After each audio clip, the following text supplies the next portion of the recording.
다 같이 열왕기 화서 13장 14절의 말씀입니다.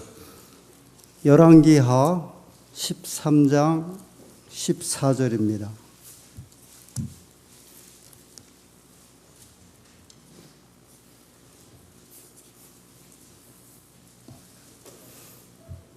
구약성경 584페이지입니다.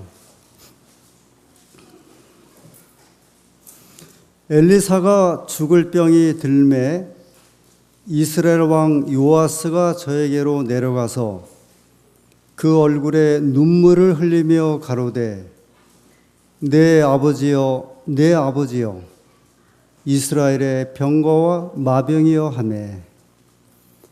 먼저 열왕기하 13장 14절 말씀을 읽었습니다.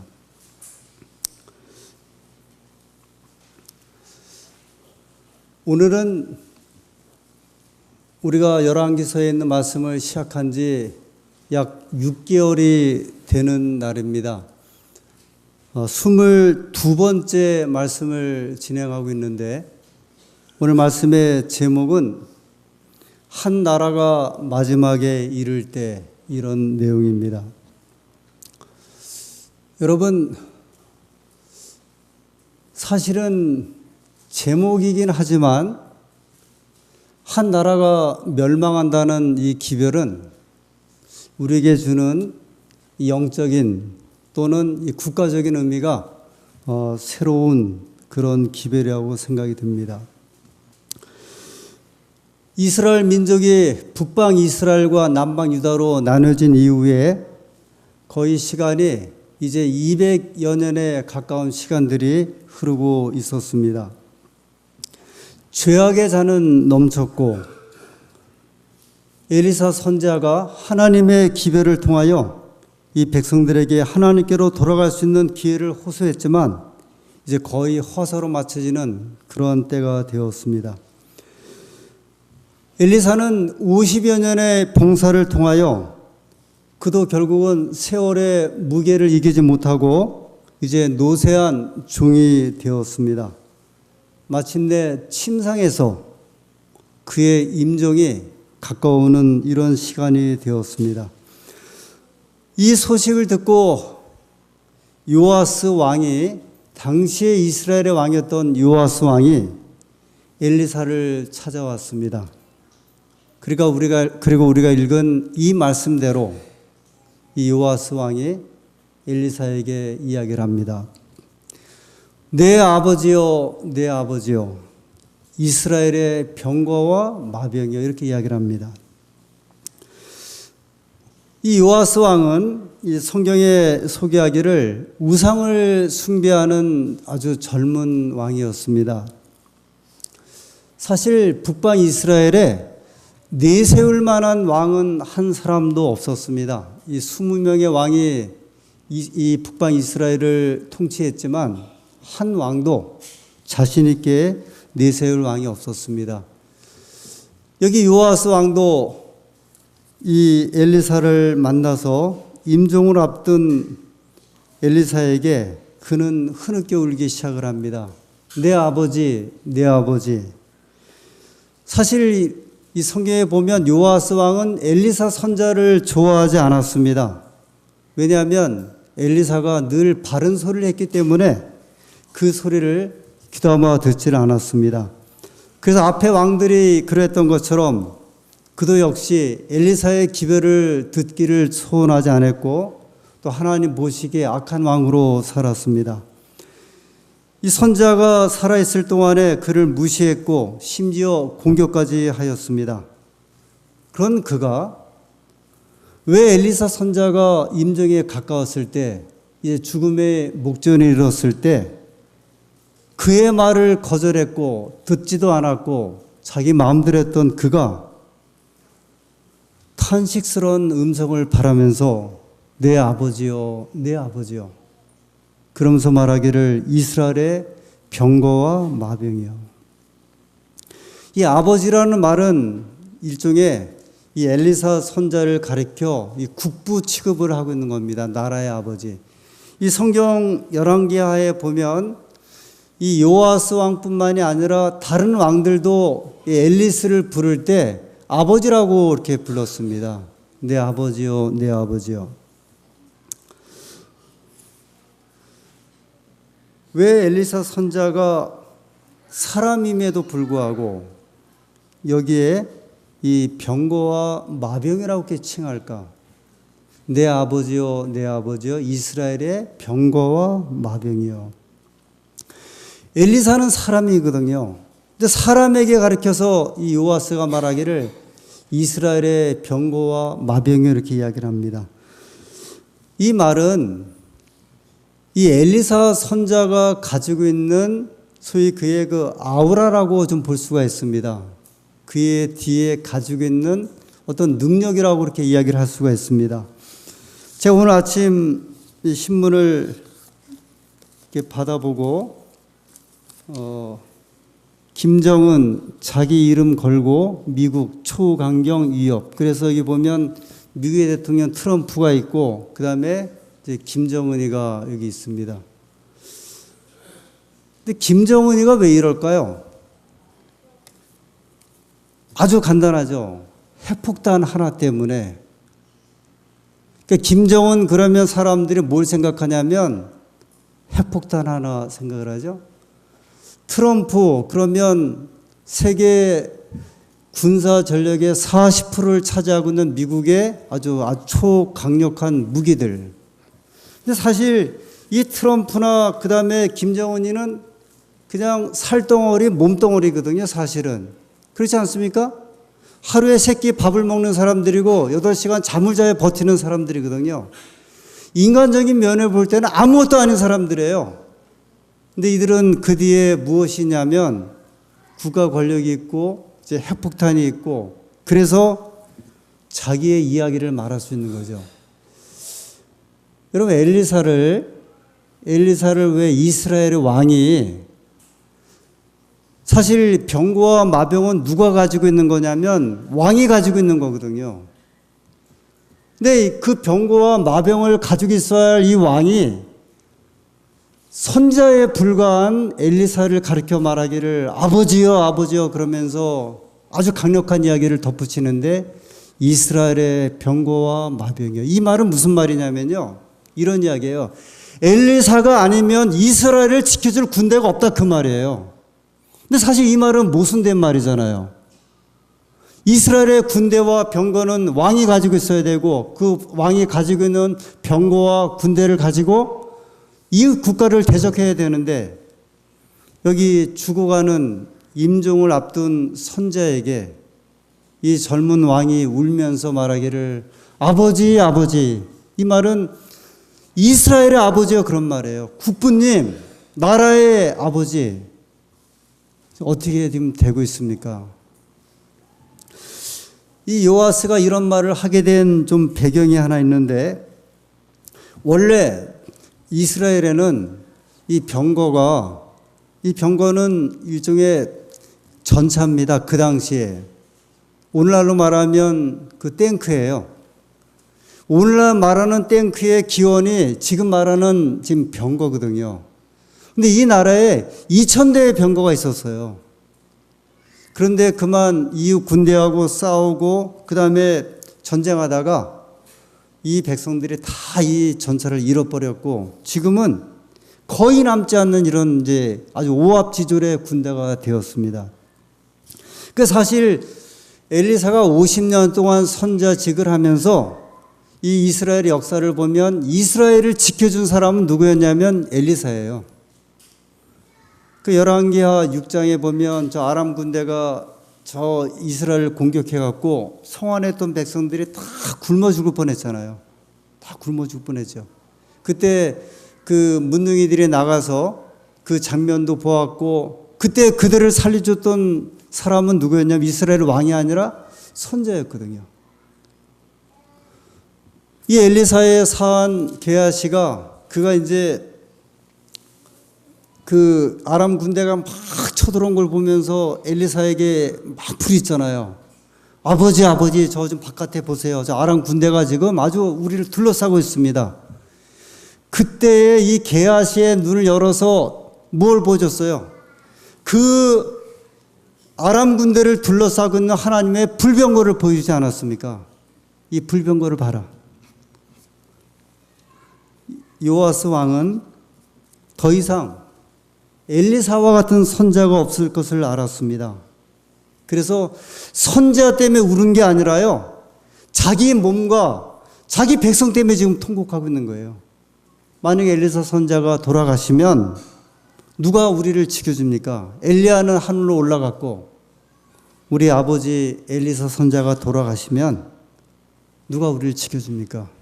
엘리야의 겉옷도 없고 그 옷을 받을 손자도 없는데 우리를 어떻게 하면 좋겠습니까? 사실 그동안 이스라엘 백성들은 하나님 앞에 참 곁길로 많이 갔습니다. 아주 거절하고. 그런데 사실 그렇게 된 이유 중에 한 가지는 이런 마음이 있었던 것 같아요. 아, 누가 뭐래도 하나님은 우리를 지켜주신다. 하나님 우리를 지켜주신다. 우리나라에, 특별히 남한에 이제 여러 형태의 그 이념을 가진 사람들이 좀 많이 있어요. 친미파도 있다고 그러고, 뭐 반미파도 있고, 자주파도 있고, 또 북한을 또 선호하는 사람들도 있고. 이 친미파는 뭐 말할 필요 없이 아주 그냥 그 미국을 이제 지지하고 선호하는 오매물망 이제 그렇게 생각하고 사는 사람들이고, 반미파는 이제 아주 철저하게 반대를 하는 거죠. 근데 제가 이런 생각을 하게 되었습니다. 왜 이렇게 반미파들이 그렇게 반미를 할까? 그것은 이런 생각인 것 같아요. 아무리 우리가 반대를 해도 절대로 미국은 한국을 떠나지 않을 것이다.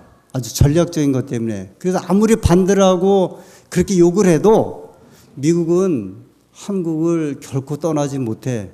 그래서 저는 그런 자신감 때문에 이제 반대를 하지 않는가 하는 생각이 좀 들어요. 저 북에서 핵폭탄 가지고 아무리 이렇게 그래도 겁을 내지 않는 것은 미국은 절대 한국을 포기 못해. 전략적으로. 아마 그런 것 같아요.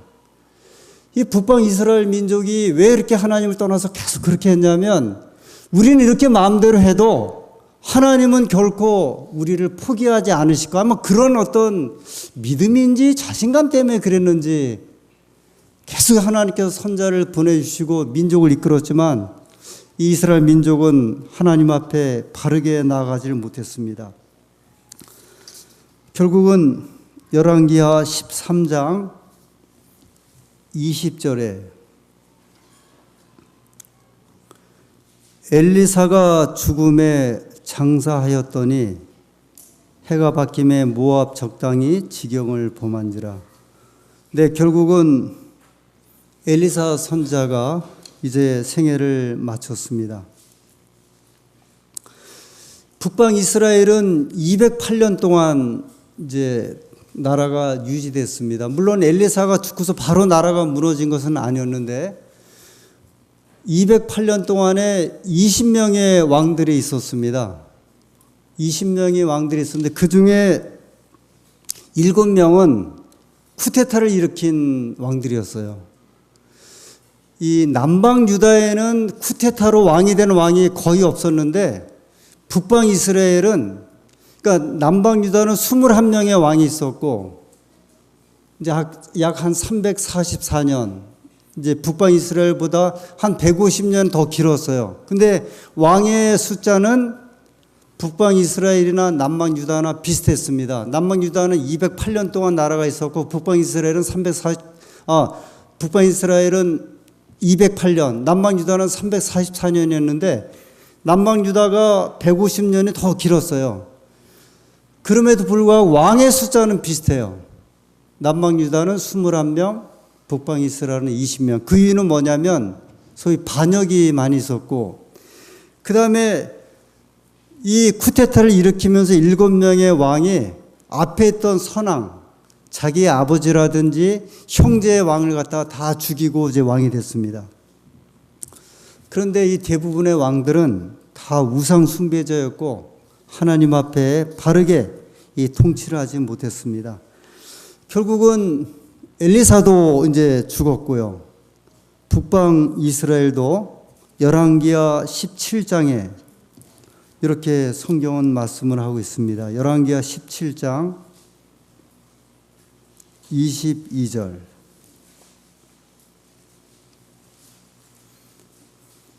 이스라엘 자손이 여로보암에 행한 모든 죄를 따라 행하여 떠나지 아니하므로, 이 북방 이스라엘이에요.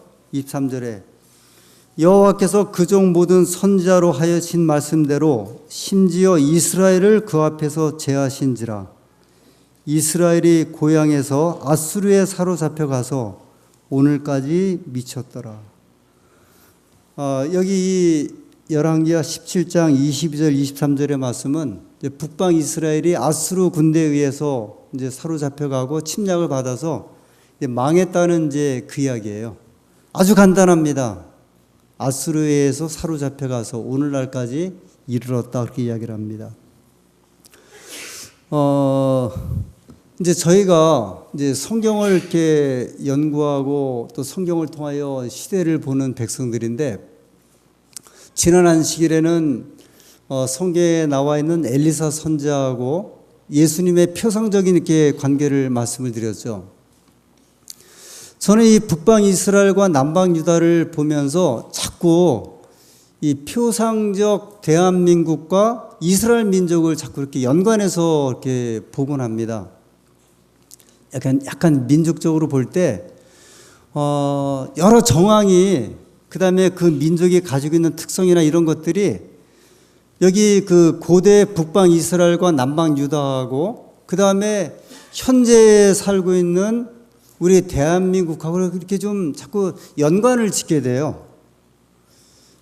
그래서 이 북방 이스라엘과 남방 유다가 이렇게 갈라지는 어떤 그 이런 사건과 그 북한과 남한이 이렇게 갈라지는 어떤 이런 사건과도 자꾸 이렇게 연관을 짓게 되고, 그 다음에 이 민족에 처해 있는 이런 것을 보면 자꾸 연관을 짓는데, 그래서 저는 이제 무슨 말씀이냐면, 성경에 보면 어디가 먼저 망했어요? 북방 이스라엘이 망했으니까 이거 어디가 먼저 망해야 되는데, 북쪽이 망해야 되는데, 지금 가만히 정황을 보니까 지금 남한이 망하게 생겼어요. 김정은이가 혹시 정신이 좀 잘못돼갖고 우리 다 너 죽고 나 죽고 살자 죽자 그래서 그냥 저 핵 그 미사일 스위치 한번 눌러라. 그러면 뭐 어떻게 방법이 없잖아. 이미 북한은 아주 가난하고 다 죽어가는 민족이고 뭐 50년 동안 그렇게 됐고, 저 남한은 저 배불리 잘 살고 있는데 우리가 그동안 이것도 해도 저것도 안 되는지 그냥 어떻게 말자 그러면 이게 어떻게 될까?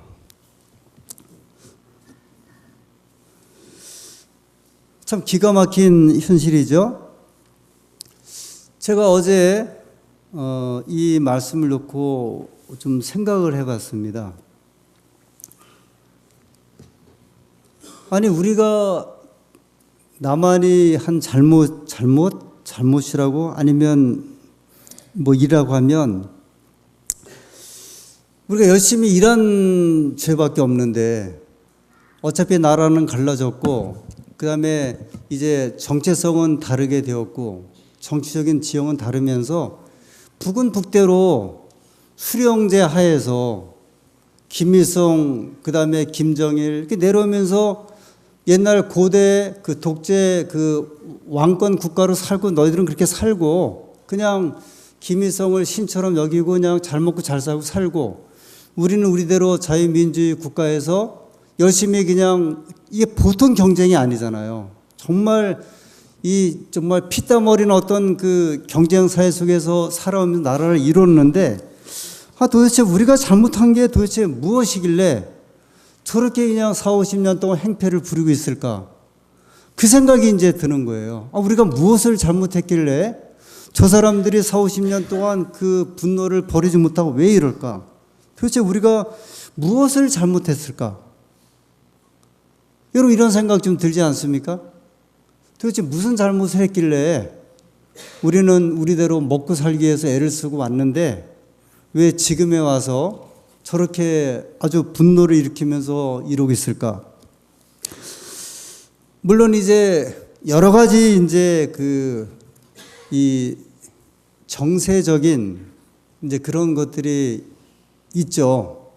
미국이 있고 러시아가 있고 그다음에 중국이 있고 일본이 있고 이 열강의 소용돌이 속에서 근데 성경적인 이제 기별을 보면 저는 분명히 보면 북한이 먼저 망하게 돼 있거든요. 그렇다고 우리도 뭐 망할 거다 그런 건 아니지만 근데 왜 이런 현상으로 자꾸 나라가 이끌어가게 될까?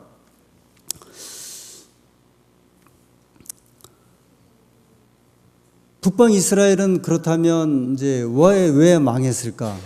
저 성경에 말하고 있는 이 남방 유다와 북방 이스라엘이 나눠진 다음에 북쪽 이스라엘은 멸망한 이유가 무엇일까? 그러면 앞으로 우리나라를 이렇게 놓고 볼 때 우리나라가 과연 어떤 방향으로 가게 될 것인가? 첫 번째로 북방 이스라엘은 하나님의 민족이었는데 하나님을 전적으로 신뢰하지 못했습니다.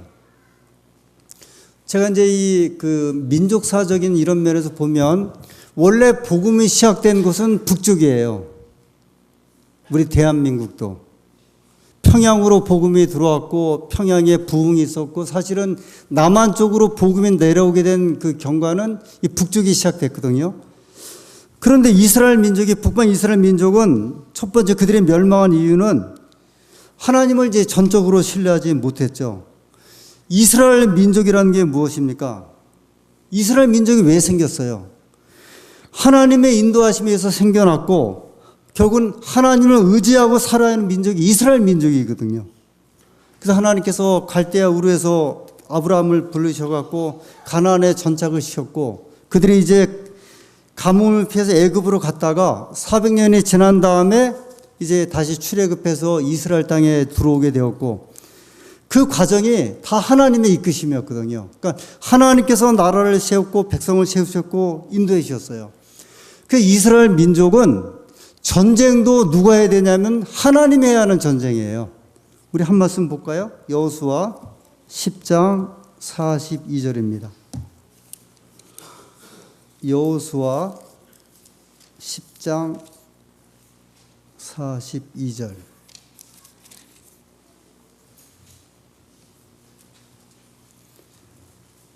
구약성경 337페이지. 이스라엘의 하나님 여호와께서 이스라엘을 위하여 싸우신 고로 여호수아가 이 모든 왕과 그 땅을 단번에 취하니라. 이것은 이스라엘 백성들이 출애굽해서 광야 생활 40년 지난 다음에 가나안 땅에 들어가서 있었던 전쟁에 관한 이야기인데 성경은 우리에게 뭐라고 말씀하셨냐면 하나님께서 이스라엘 위하여 뭐 하셨다 그러셨어요? 싸우셨다 그랬어요. 여러분 이게 이제 성경적인 대답이에요. 이스라엘이 무력이 강했기 때문에 저 가나안 민족을 이긴 것이 아니라 성경은 말하기를 누가 싸워줬다고요? 하나님께서 싸워주셨기 때문에 다 이겼다 이렇게 말씀을 합니다. 그런데 북방 이스라엘은 전쟁을 자기들이 하려다가 실패를 했어요. 자기들의 2000대의 병거 그 다음에 수많은 군대들을 가지고 전쟁을 하려다가 결국은 전쟁에 실패했습니다. 이스라엘 민족이 출애굽해서 가나안 땅에 이제 광야로 들어갈 때에도 그들은 보따리만 가지고 들어갔고요. 이스라엘 민족이 그다음에 이제 광야를 떠나서 40년이 지나서 가나안 땅에 들어갈 때도 그들은 보따리만 가지고 들어갔거든요. 군대를 가지고 들어간 것이 아니라 전쟁에 능하신 하나님의 인도하심을 받아 들어가게 된 것이었습니다. 그런데 북방 이스라엘은 결국은 그 일에 실패를 했습니다. 두 번째, 이스라엘 민족이 망한 이유는 예배 장소의 단일화 원칙에 실패했습니다. 두 번째 망한 이유는요, 예배 장소를 그들은 잘못 선택을 했어요. 북방 이스라엘이 나라를 세운 후에 제일 먼저 한 일은 저 단과 베델이라고 하는 곳에 북왕국의 이제 성전을 세웁니다. 그러고 나서 이제 그곳에서 계속 예배를 드립니다. 근데 여러분, 이스라엘 민족의 예배 장소는 딱 한 곳이에요. 어디였습니까? 예루살렘이에요. 이건 어쩔 수가 없었어요. 왜냐하면 이스라엘 민족은 하나님을 섬기는 민족이었는데 하나님께서는 말씀하기를 뭐라 그랬냐면 예배 드리는 장소는 한 곳이라 그렇게 이야기를 했어요. 신명기서 12장에 있는 말씀입니다. 신명기 12장 11절. 신명기서 12장 11절부터. 이 말씀은요, 이스라엘 민족에 대한 장래에 대한 말씀이에요. 이 민족적으로 너희가 어떻게 예배를 어디서 드려야 할지를 말씀하신 굉장히 중요한 말씀인데, 신명기 12장 11절. 너희는 너희 하나님 여호와께서 자기 이름을 두시려고 한 곳을, 자기 이름을 두시려고 한 곳을 택하실, 그러니까 한 장소를 택하실, 이제 그 말씀이에요. 그곳으로 나의 명하는 것을 모두 가지고 갈지니 곧 너희 번제와 너희 희생과 너희 11조와 너희 손의 거제와 너희가 여호와께 서원하는 모든 아름다운 선물을 가져가고. 이것이 이제 이스라엘 민족에 주신 예배 장소 단일화 원칙이에요. 이런 것과 똑같아요. 이스라엘 민족은 누구만을 섬겨야 되냐면 하나님만을 섬겨야 되는 유일신 원칙이에요. 이 원칙은 이제 변함이 없습니다. 그 다음에 하나님께서 이스라엘 민족에게 너희가 민족이 되어서 나라를 이제 이루게 될 터인데 한 가지 조건이 있다. 예배 장소 단일화 원칙이에요. 그건 어디라 그랬어요? 한 곳인데 그곳이 어디예요? 예루살렘 성전이에요. 근데 북방 이스라엘은요, 나라를 쪼개갖고 올라갔는데, 그러니까 자기들의 성전이 있어요, 없어요? 없어요. 그래서 자기들 마음대로 단과 베델의 성전을 세우고, 그 다음에 또 무엇을 세웠냐면 제사장들을 세웠어요. 근데 하나님은 아니라 그랬어요. 내가 말하는 한 곳에 너희의 예물을 가지고, 11조를 가지고, 그 다음에 제사 예물들을 가지고 어떻게 하라 그랬어요? 가라고 이야기를 했습니다. 근데 북방 이스라엘은 여기서 실패를 한 거예요. 그 사실은 북방 이스라엘 이 사람들이 하나님의 민족이지만 하나님께 예배 드리지 못함으로 결국은 망하게 되었고, 나중에 이 민족이 무슨 민족으로 이제 통하게 되냐면 사마리아인이 돼갖고요, 이방 민족과 함께 섞이잖아요. 섞여서 영원히 망하게 됩니다. 저희 교회 성경 주석 589페이지에 이렇게 말씀을 했습니다. 결국 이스라엘 백성들은 망하게 될 때 당시 팔레스타인의 북방 이스라엘에 숭배하고 있던 거의 모든 신을 숭배하고 있었다 그랬어요. 이방 신들을요. 왜 그런지 아세요? 하나님께 예배 드릴 장소를 그들이 놓쳤기 때문에 결국 무엇을 섬길 수밖에 없었냐면 이방 신을 섬길 수밖에 없었습니다. 그래서 이때 선지자 호세아가, 북방 이스라엘은 유명한 선지자가 5명이 등장을 해요. 엘리야, 엘리사, 그 다음에 요나, 그 다음에 아모스, 호세아, 딱 5명인데 이 호세아가 마지막 이스라엘이 멸망하기 전에 호세아서에 뭐라고 이야기를 했냐면 이 땅에는, 북방 이스라엘이에요, 진실도 없고 인애도 없고 하나님을 아는 지식도 없고 오직 저주와 사의와 살인과 투절과 강포가 피가 되어 잇되었다고 이야기를 합니다. 사실 예루살렘에서 이스라엘 민족 전체가 예배를 드려야 한다는 것은 현실적으로 불가능해요. 근데 그럼에도 불구하고 하나님께서 왜 이런 원칙을 제시하셨냐면 이스라엘 백성들의 예배 제도의 부패를 방지하기 위해서 하나님께서 한 장소를 말씀하신 겁니다. 이미 가나안 땅에는요, 그 원주민들의 우상 숭배가 이미 자리 잡고 있었고 그 이길 방법이 없었거든요. 그래서 이스라엘 민족이 늘 그 가나안 땅에 들어가면 그 민족들의 예배 드리는 것을 굉장히 이제 좋아하고 따르게 되었어요.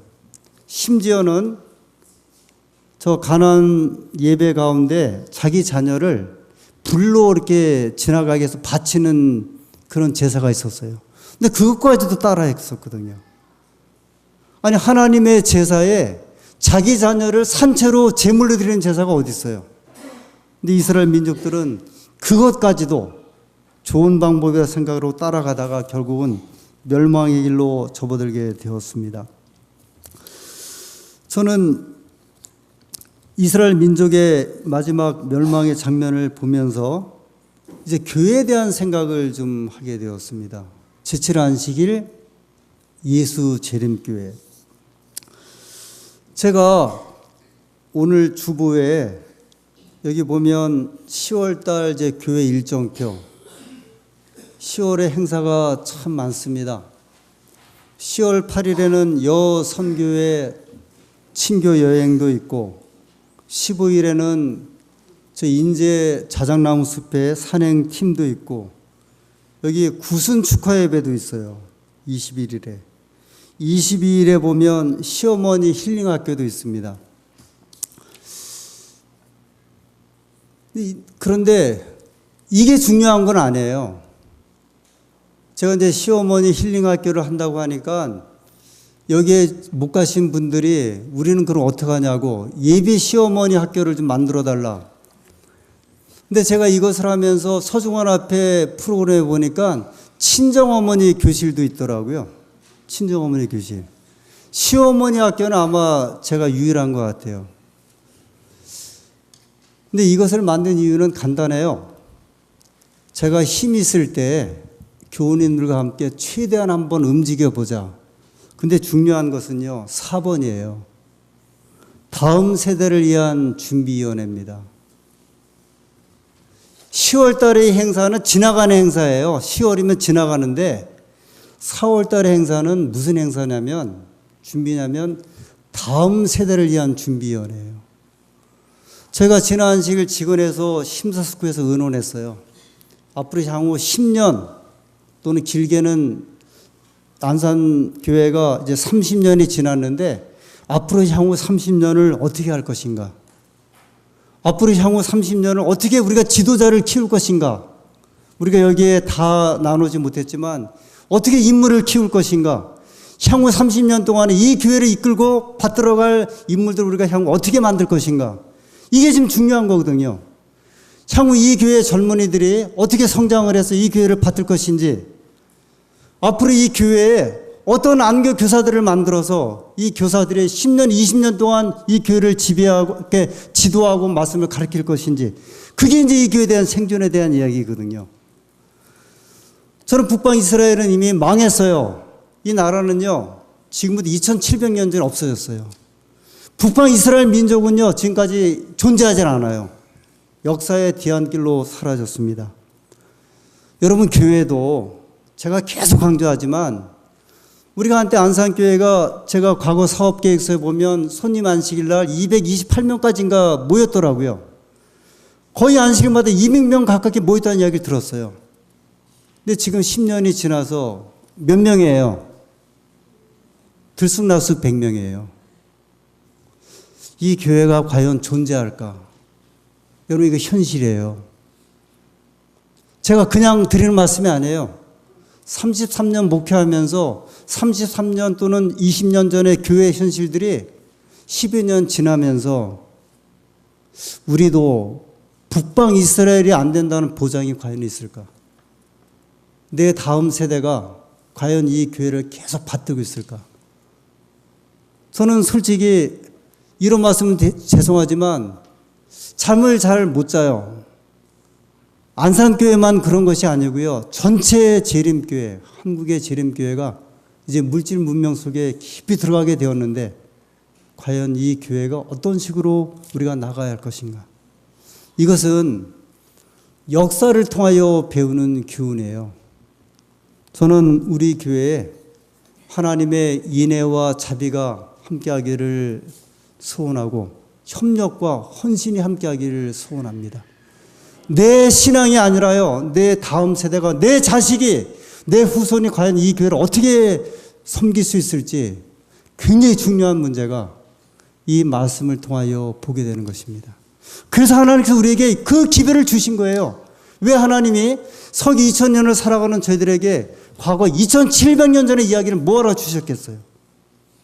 이 말씀을 통하여 우리에게 주신 영적인 각성이 필요하기 때문에 기별을 준 것입니다. 하나님의 은혜가 이 말씀을 살피는 동안에 우리를 격발하고 책임을 지게 하고 또 강건하게 하셔서 이 교회에 하나님의 복이 임하게 하시고 기별이 임하게 하시고 이 기별이 계속 이어지는 귀한 교회가 되기를 간절히 소원하면서 오늘 말씀을 마칩니다.